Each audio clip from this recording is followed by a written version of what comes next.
Yield your members to serve justice unto sanctification. In the name of the Father, the Son, and the Holy Spirit. Amen. When you look at the different aspects of justice, one of them is retributive justice. That is, we have an obligation to pay back that which we have damaged, that which we have taken, or that which we have in somehow caused the loss to our neighbor.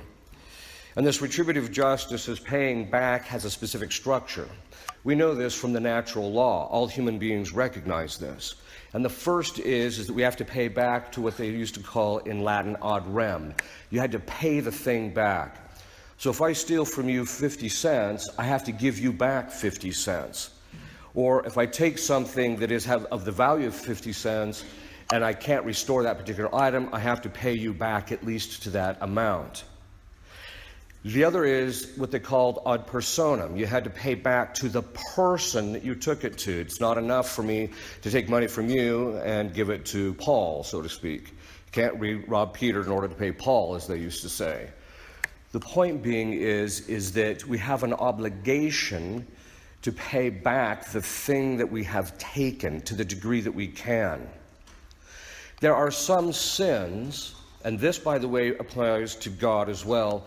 There are some sins which we cannot make restitution for because the nature of them is such that we're incapable of restoring the thing that has been lost. For example, Thomas Aquinas gives in his Summa Theologia, he gives the example of the man who kills another man.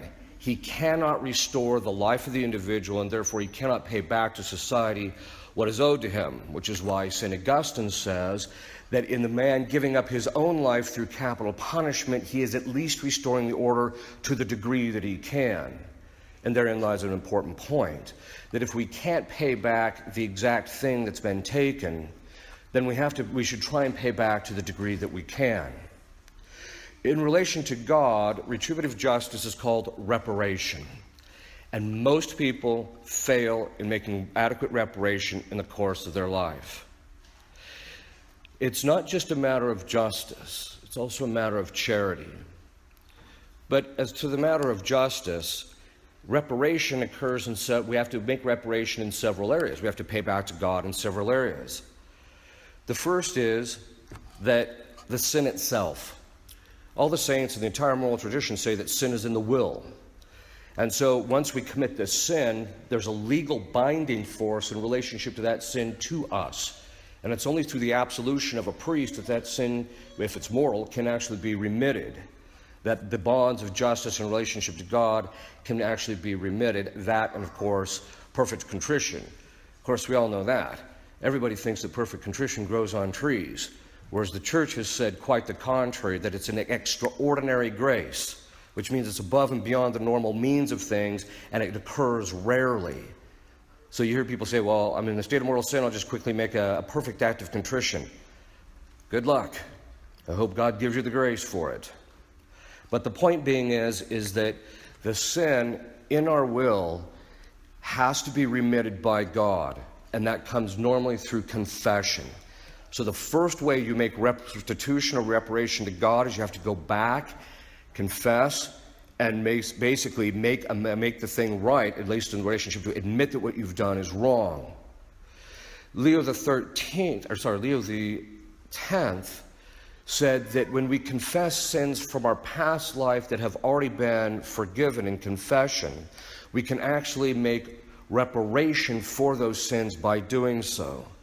This is also a good practice, generally speaking, because of the fact that if we're struggling with a particular sin, not only are we making reparation for it, but we are actually getting the sacramental graces in order to stay out of that in the future.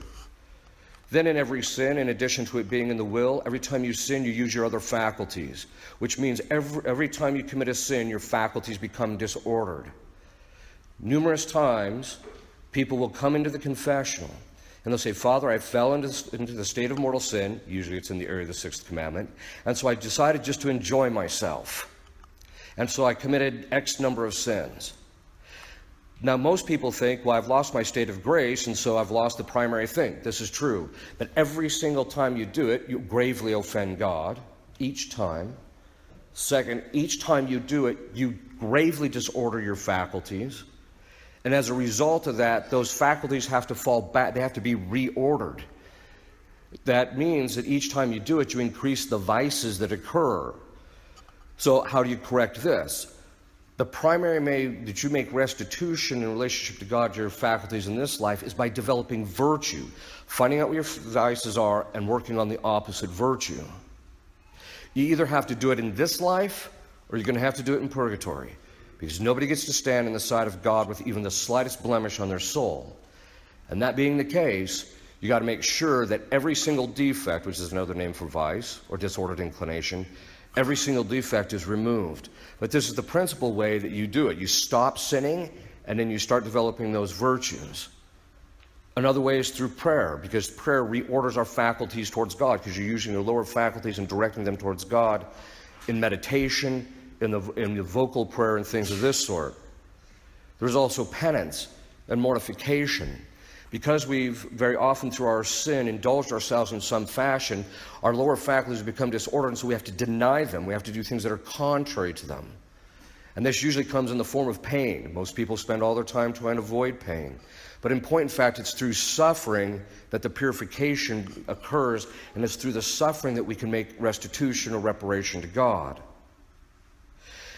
That's just in our interior faculties. Our intellect gets disordered because now we see things differently. Our lower faculties have these inclinations contrary to it, so we have to make reparation. We have to repair the damage that we've caused. But it's not just in us. It's also in the external world. Those first two are interiorly to us, but these other ones, they're external to Him. The fact of the matter is that God created the world for His glory. Everything else is good only insofar as, or it participates in that to some degree, by virtue of the fact that it gives Him glory. So when you hear, and you read in the Baltimore Catechism, why did God make you? He made me to know Him, to love Him, to serve Him in this life, and to be happy with Him in the next. All four of those are a manifestation of His glory. What's glory? The manifestation of excellence.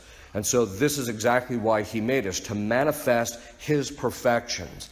Every time we sin, every time we create a vice, we disorder our faculties and we rob from Him the glory that was due to Him at the time of our creation and the time in which we did it. The fact of the matter is that means that every time we commit a sin internally, okay, we got the internal problem, but most of our sins are external, like yelling at people, getting angry, and things of this sort. And so in the external world, there's this detraction from His glory. This in things like damage in relationships. The church herself, we're watching it. We see it's a mystical body. It's a unified thing. When one person causes damage, we all pay the price for it. And as a result of that, each time we sin, other people, the amount of grace that could be in the world has been diminished, and as a result, everyone else suffers from each and every sin, whether mortal or venial.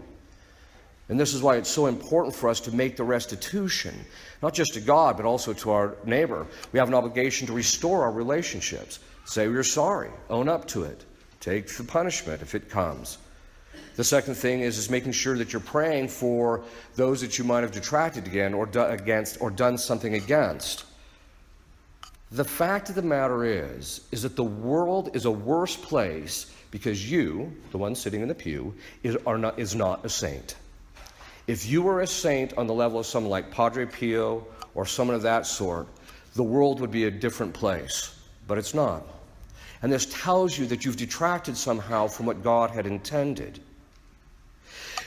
You must make amends with people. You have to do penance and prayer to merit the grace so that God may restore it.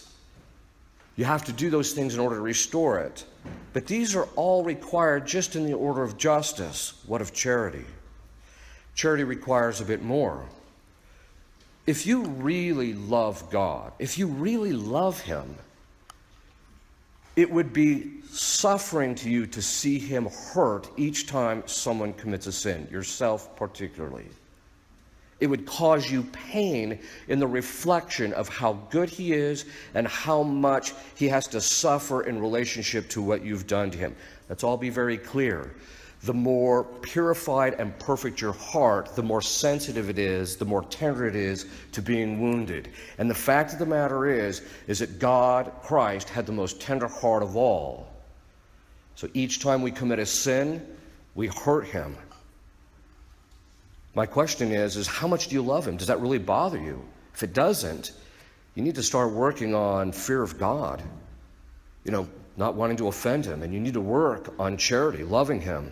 It's just like it is in human relationships. If you have a spouse and you really love that person, if you harm them or do something that hurts them, as soon as your head clears, the first thing you want to do is straighten it out and make amends. Most people ignore their obligations in justice in relationship to reparation and do absolutely nothing. But most people don't love God at all. It said in the end times, men will become lovers of pleasure and charity will grow cold. What is charity? It's love of God and love of neighbor for the sake of God. I think most people, even Catholics, don't really love God. They want to be good people. That doesn't mean that they love him with their whole heart. Let's put this all in perspective. Let's just say, for the sake of argument, that everybody on this planet only committed one venial sin a day, just one. That means somewhere between 6.5 and 7 billion times a day God gets offended. That's just with venial sin. That doesn't count the practically innumerable mortal sins and the repeated venial sins of people. The degree of offense against God is extreme. And we have an obligation in charity, if we love him, to do what we can to make up for it.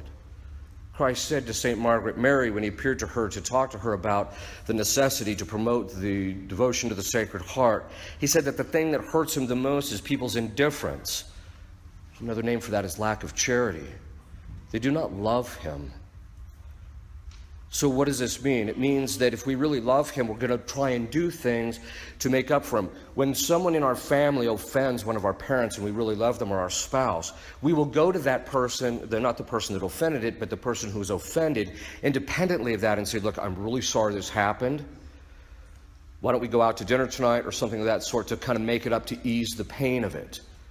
And so this is just a natural human thing. In charity, this is what can be accomplished. That you can go to God and make up for the sins to reduce the offense that God takes in relationship to them. These are called supererogatory acts.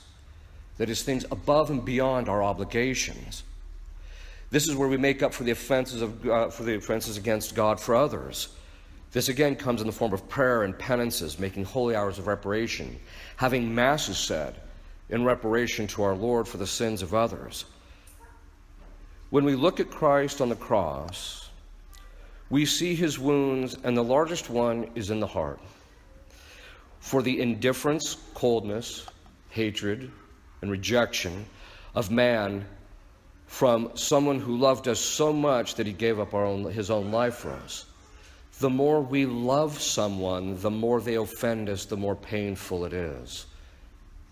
And so we ought to think to ourselves, how much pain have I caused? How much suffering have I caused our Lord in this respect? If you have not made regular acts of reparation in your spiritual life, you need to start. And if you haven't, what does this really say about your spiritual life? Are you just one of those people who goes to confession and says, okay, it's gone, I don't have to worry about it? Or are you actually trying to restore the order of justice? What does this really say about your love of God? In the name of the Father, the Son, and the Holy Spirit, amen.